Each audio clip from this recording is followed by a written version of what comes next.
And he said, that's what they've been doing to Norman all his life. People been hitting on him. They've been hitting on him. When they throw snowballs at him, like he's not a human being, they hit on him. When they bring him old junky clothes they wouldn't wear anymore themselves, they hit on him. And then he said something I'll never forget. He said, that's what my children do, my children, to one another. They get mad because they can't play the piano or the organ, or they can't teach their favorite Sunday school class, or they gossip about the preacher, or they gossip about some lady or some man. And then he reminded me of the 13th chapter, 1 Corinthians. Though I speak with the tongues of men and angels, though I have all faith so I could remove mountains, understand all mysteries, if I have no charity, love, I need another cassette tape, another book. No, it says, I am nothing. I had taken Norman an old suit of mine that I didn't wear anymore.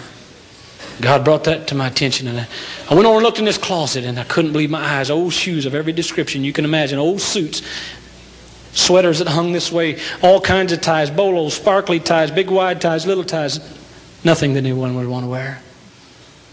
I said, God, give me an opportunity to bless me some way, Lord. And a revival to sing at came in. And I know they gave me an offering at the end of the revival. And the Lord said, buy Norman a suit. I went downtown. I bought one of the nicest suits I could find. I made sure it cost at least more than any suit I owned in my wardrobe. And I went to get him and take him, and he picked it out. He liked it. It was kind of dark blue. He had good taste. It had a little stitching around here. It was polyester. It was nice. It was expensive. And I said, Norman, you ever been clean? He said, it's been years. He said, I'm a hermit, you know. My dad got killed in the coal mines about 50 years ago. Went to work one day. I was just a little boy, and he didn't come home. Some men came to our house and said the roof fell in on him. I remember his funeral. I saw my uncle. Haven't ever seen him again. I said, Norman, I'm going to run some water for you in your bathtub, and I really want you to get clean, because tonight I want to take you down to a church that's having a gospel singing. Went in his bathroom. I couldn't believe my eyes. Pulled the curtain back. Oh, the floor was like dirt. The tub was so filthy I had to take all the sacks out of it first. He saved paper sacks. I didn't know why. I took them all out, and then I cleaned the tub with SOS pads, and when I turned the hot water faucet on, it fell in the tub, and I got it back up and taped it back on, and got it. It leaked a little, but it worked all right. And I got his hot water ran in there, and I went in and I said, now, Norman, see, you got a new white shirt and a tie to go with your suit, and you got new shoes and socks and underclothes, and let's really get clean. I mean, you know, really. And I said, when you're through, holler at me, okay? He went in there in the bathroom, and I went in the living room to look at that unbelievable house he lived in. Wallpaper sagging, rain had got in, falling off the walls and the ceiling.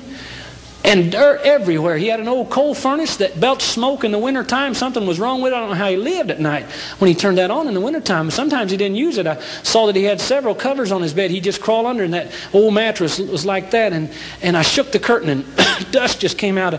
And I said, while he was in there in the bathtub, I heard him in there. He was in there soaping. He was beginning to sing. He finally said, I'm okay, I'm ready, I'm clean. I went in there and I pulled that curtain back. I told him to get out of the tub and just put a towel around him. There he stood. His glasses were off, water dripping in the floor, and with a towel around him. And I looked at him, and have you ever seen mud that had just been smeared?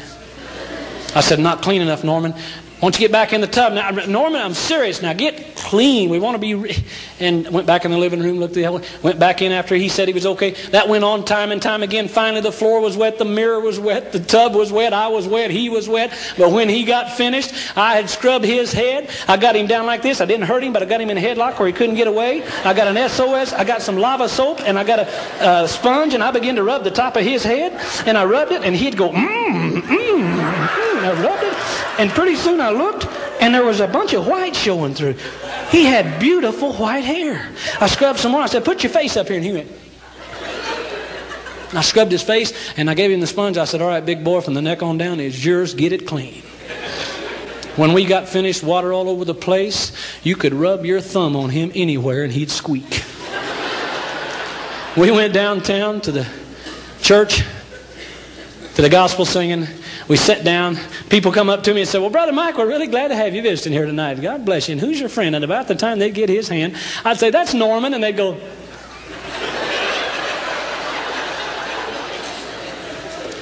One Sunday right after that, the Spirit of the Lord spoke to me and said, today is Norman's day. Take a Bible. Get a pastor friend. We went over to Norman's. We got the book of Romans and we began to tell him how we've all come short of the kingdom of God. How he could receive salvation. At first he didn't understand, and then he grasped it. He said to me, oh, I see what you mean. He said, I used to listen when I was a little boy to the radio. My mom would play, that preacher was on, and he said, you mean like my windows right there are so dirty? And he said, you're saying that Jesus, if I'll ask him, will clean my heart up like sometimes when I wash my windows. And I said, yeah, Norman, he'll clean up inside of you and then the outside too. And he said, I would like that. In that old house with the wind blowing and cracks in the walls. Old dirty house. Norman prayed a simple prayer. And he said, Jesus, Mike said that if I'd ask you to, you'd come into my heart. And I'd like that. Come in. And he was washed white as snow. I rejoiced.